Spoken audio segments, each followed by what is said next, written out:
పాల్కోటే గారు నమస్తే సార్. నమస్తే సార్. సార్ మనకి చిన్నప్పుడు ఒక మాట అంటుండేవాళ్ళు. ఏదైనా బంతి భోజనానికి వెళ్ళేవాళ్ళు అనుకోండి. అరే పెట్టేది హ్మ్. మనోడే కదా, నువ్వు ఎక్కడ కూర్చున్నా పర్లేదురా, నీకు కావాల్సినవన్నీ నీ దగ్గరికి వస్తాయి అంటారన్నమాట. అలాగే ఇప్పుడు మన ఆంధ్రప్రదేశ్లో చూస్తుంటే వైఎస్ఆర్సీపీ ప్రభుత్వంలో ఎలక్షన్ కోడ్ వస్తే ఈ అధికారులందరూ కూడా ప్రతిపక్ష పార్టీల మీద, ప్రతిపక్ష పార్టీ నాయకుల మీద మాత్రం విపరీతంగా రైడ్లు చేస్తున్నారు, చెకింగ్లు చేస్తున్నారు.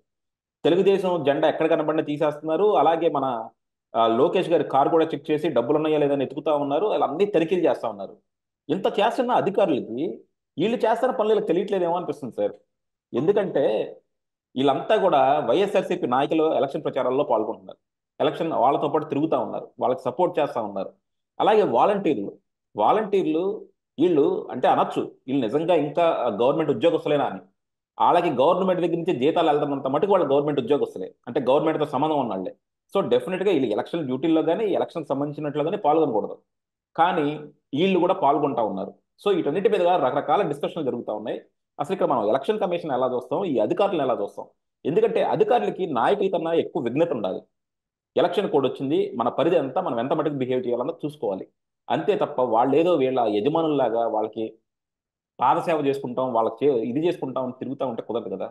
ఏంటి సార్ మీ మీ కామెంట్ దీని మీద? శ్రీకాంత్ గారు, 5 ఏళ్ల జగన్మోహన్ రెడ్డి గారి పరిపాలన అయిపోయింది.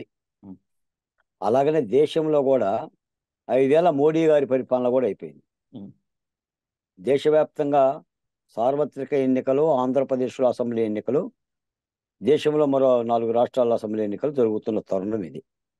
ఇప్పుడు పరిపాలన పగ్గాలన్నీ కూడా సిఎస్లు, కలెక్టర్లు, డీజీపీలు అందరూ ఎన్నికల కమిషన్ చేతుల్లో ఉంటారు. ఎంత పాత వాసన ఉన్నా, వైసీపీకి ఊడిగం చేసిన యొక్క ఇంగువ వాసన ఉన్నా, ఇంకా వాళ్ళకి చేద్దామని చెప్పేసి అని తపన వీళ్ళకు దగ్గర ఉంటే, అలా ఉండే ఆఫీసర్ని తక్షణం గడ్డి పరకల బీకినట్టుగా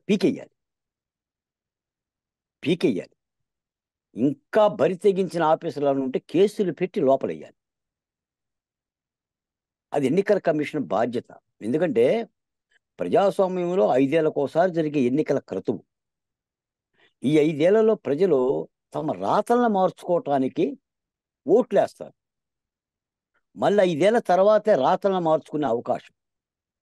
ఇప్పుడు కార్యనిర్వాహక వర్గమైన ఐఏఎస్, ఐపీఎస్లు అక్రమాలకు పాల్పడితే, ప్రత్యర్థి పార్టీ వాళ్ళని కట్టడి చేస్తే, లేదా వాళ్ళ కార్ల మీద రాళ్ళు వేస్తే, వాళ్ళ వాహనాలనే తనిఖీ చేస్తే, 3 రోజుల్లో ఎన్నికల కోడ్ వచ్చిన తర్వాత ఎన్నికల కమిషను 3 రోజుల్లో 385 కేసులు కట్టారు. కార్తీక్ గారు, ఉం. 3 హత్యలు జరిగినాయి. ఆళ్ళగడ్డ, గుంటూరులో గొడ్డలితో నరికారు ఒక అతను. దాడులు జరుగుతున్నాయి. ఎన్నికల కమిషన్ సంజాయిషీలు అడుగుతుంది పిలిచి. సంజాయిషీలు అడగకూడదు. అది సమాచార వ్యవస్థ కాదు, అది ఎన్నికల కమిషన్.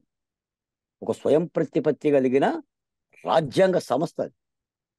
ఈ దేశ ప్రధాని సభలో పాల్గొంటే ఆ పోల్స్ ఎక్కిన కుర్రోళ్ళందరిని కూడా ప్రధానే సాక్షాత్తు మైకు పట్టుకొని 5 నిమిషాలు మీ ప్రాణాలు పోతాయి దిగండి అని అంటే, అన్న 10 నిమిషాల తర్వాత, అరగంట తర్వాత కూడా ఒక కానిస్టేబుల్ మళ్ళీ పోల్ దగ్గర పోవాలి.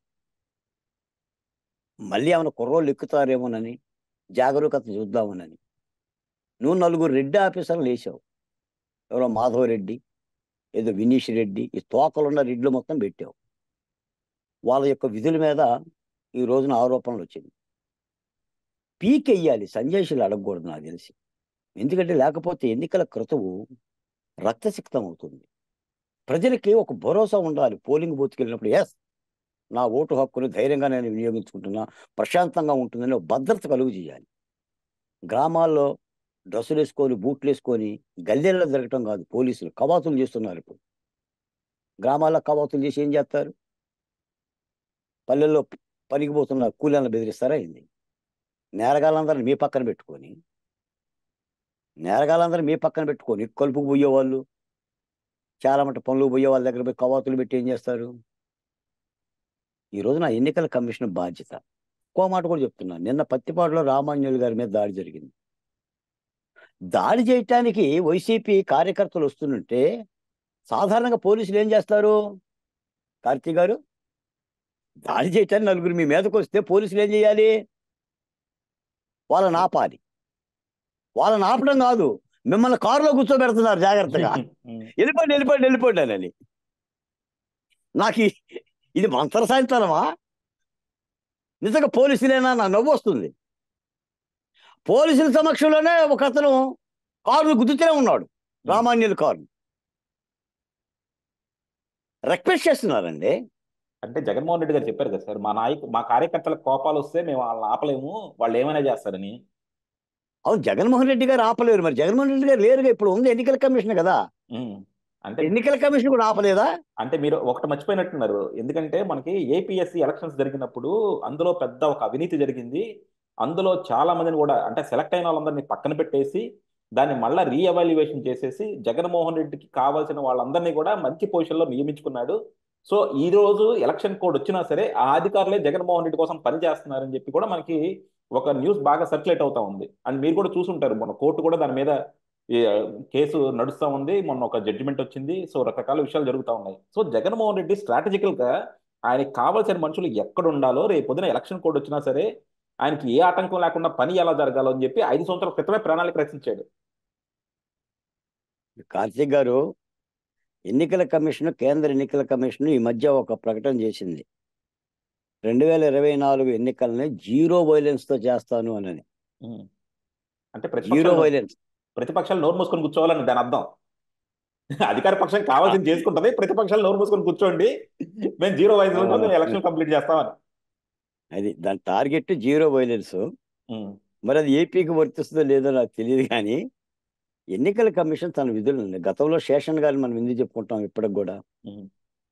ఎన్నికల కమిషనర్ శేషన్ గారు తనదైన ఒక మార్కు పరిపాలన చేపించాడు. ఎన్నికల కమిషన్ ఒక స్వతంత్ర సంస్థ. నిన్న కూడా నేను ఎన్నికల కమిషన్కి లేఖ రాశానండి. ముందు ఈ ఎన్నికల్లో ఈ ఆంధ్రప్రదేశ్లో ఉన్న 36 ఎస్సీ ఎస్టీ అసెంబ్లీ నియోజకవర్గ ఎమ్మెల్యే అభ్యర్థులకు భద్రత కలుగు చేయండి. ఉం. వాళ్ళ మీద ఎక్కువ దాడులు జరుగుతాయి, వాళ్ళకు ఒక ప్రొటెక్షన్ ఇవ్వండి. ఉం. ఎందుకంటే మరి సమాజంలో అందగారిన కులాలు వీళ్ళే కదా. రాష్ట్రంలో కూడా వీళ్ళనే కదా చంపింది, డ్రైవర్ సుబ్రహ్మణ్యం కానీ, డాక్టర్ సుధాకర్ కానీ, అచ్చెన్న కానీ. కాబట్టి ఒక భద్రత కల్పించండి అని చెప్పి నేను ఎన్నికల కమిషన్ లేఖ రాశా. ఈ ఎమ్మెల్యేగా పోటీ చేస్తున్న అభ్యర్థులు కూడా మీరు మూకలుగా మరి వెళ్ళిపోయి భద్రతను అడగండి అని. అందుకని ఇప్పటికీ కూడా ఆంధ్రప్రదేశ్లో రేపు ఎన్నికలు ప్రశాంతంగా జరుగుతాయా, ఓటర్లు ప్రశాంతంగా బూతులకు వెళ్ళిపోయి ఓటు హక్కు వినియోగించుకుని ఇళ్ళకి వస్తారా అనే ఈ 2 ప్రశ్నలు ప్రశ్నలుగానే ఉన్నాయి తప్ప సమాధానం వచ్చే పరిస్థితి లేదు. అంటే రేపు ఏదైనా జరగవచ్చు అనే భావం కూడా ఉంది. సాధారణంగా ఈ పొత్తులో అంటే జనసేన, తెలుగుదేశం, బీజేపీ పొత్తులో కూడా ఎన్నికలు ప్రశాంతంగా జరగటం కోసం కేంద్ర ప్రభుత్వం యొక్క సహాయ సహకారాలు అవసరం ఉన్నందునే తెలుగుదేశం పార్టీ బీజేపీతో పొత్తుకు పోయింది అని చెప్పని చాలా మంది అధికార ప్రతినిధులు చెప్తా ఉంటారు. అసలు నిజానికైతే ఆ మాట అనకూడదు. అంటే పొత్తుకు పోకపోతే ఎన్నికలు సక్రమంగా జరపదా కేంద్ర ప్రభుత్వం? వాళ్ళ ఎలాకానా, వాళ్ళ జాగీరా? అంటే కాబూలు వాళ్ళు ఎలాగా కర్ర పెట్టుకొని పతనం చేస్తారా? అది అక్కడ ఉంచి మరి ఇప్పుడు పొత్తులో ఉన్నా సరే కేంద్ర ప్రభుత్వం చర్యలు ఏం తీసుకోవాలి ఎన్నికల కమిషన్ని? అసలు కేంద్ర ప్రభుత్వం చర్యలు కూడా కాదు సార్, అసలు ఎన్నికల కమిషనే తీసుకోవచ్చు. నిన్నెవరు ఆపేవాళ్ళు లేరు. యువర్ది స్వతంత్ర సంస్థ, మీకు పరిపాలన అంగాలు ఉన్నాయి. అందుకని పనికిరాని ఐపీఎస్ని ఐఏఎస్ని ఓడబీకి, పై స్థాయి అధికారులు కానిస్టేబుల్ని బీకి, 2 ఎస్ఐలను బీకి ఎన్నికల కమిషన్ చర్యలు తీసుకుంది.